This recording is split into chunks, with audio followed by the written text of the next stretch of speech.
Agaw eksena ang kumukuti-kutitap na bahay na ito sa Bukawi, Bulacan. Dahil yan sa tadtad ng mga pailaw at makukulay na Christmas decorations. Talaga namang dama ang Christmas vibe sa bahaging ito, kaya tinawag ang lugar na Kalye Paskuhan. Pagmamayari ito ng pamilya Kotako.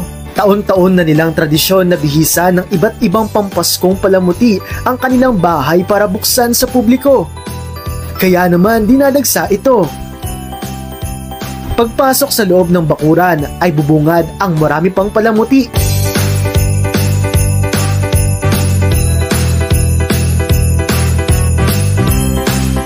Enjoy ang mga pumasyal, mapabata man o matanda. Ang couple na ito dito na piling pumasyal para ipagdiwang ang birthday ni girlfriend.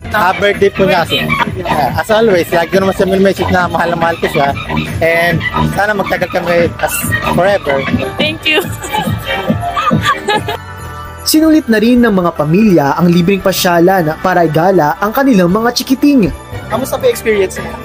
Ayos naman kasi taon-taon, nung una, ito pa lang dala namin dito. Sunod, ngayon 3 na sila. Sarap ng feeling, pagkarinig ng greeting, simpleng uy, kamusta na? Ayon pa sa mga nagpunta, itong pasyalan ng kanilang nilulook forward tuwing sasapit ang Kapaskuhan, kaya't lubos ang pasasalamat nila sa pamilyang binuksan ng kanilang tahanan para madama ng iba ang masaya at makulay na diwa ng Pasko.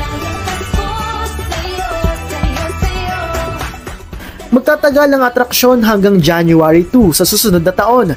Maaari itong bisitahin simula 6 PM hanggang 9 PM. Para sa iba pang Christmas feels na content, mag-subscribe at i-follow ang social media pages ng News 5.